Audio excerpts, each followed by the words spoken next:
there's an incredible amount of hard work goes on within our organisations and other organisations working on the ground. Incredible amount of hard work goes on within individual local authorities, particularly staff focused on this work, and within the Scottish Government's Race Equality Unit. But in reality, our numbers as a collective are tiny in comparison to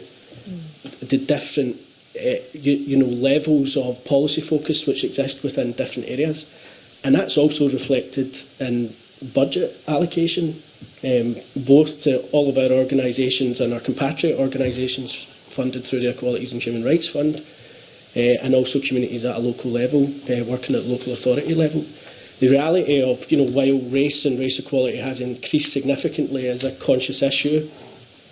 and we're having the same conversations again about the same issues,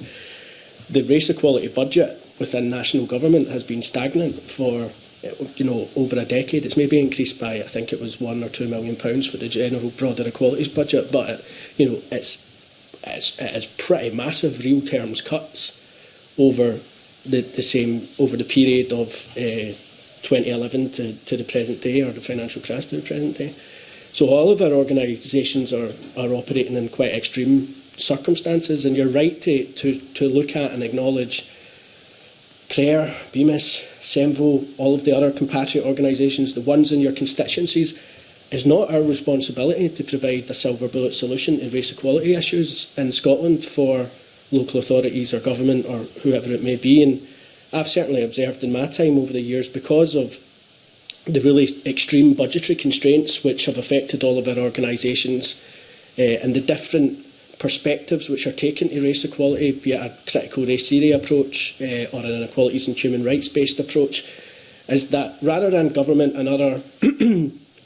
duty bearers taking a step back and going, right, we have a legal responsibility to all of these issues which have been raised, and we need to respond to them all. What I've seen occur is that communities and organisations and individuals are left to compete against each other for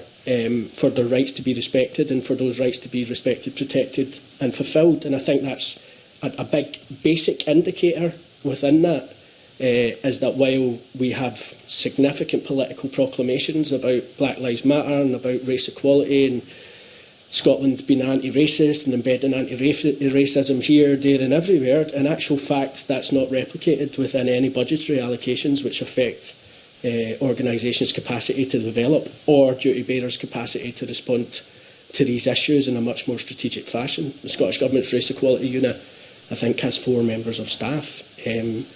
We talked earlier about race equality and anti-racism having to be embedded across every single directorate. And what I alluded to this morning in terms of the anti-racism in the workforce directorate, saying the national population of Scotland, ethnic minority population is 5%, shows that they're already taking a differentiated path to the Minister's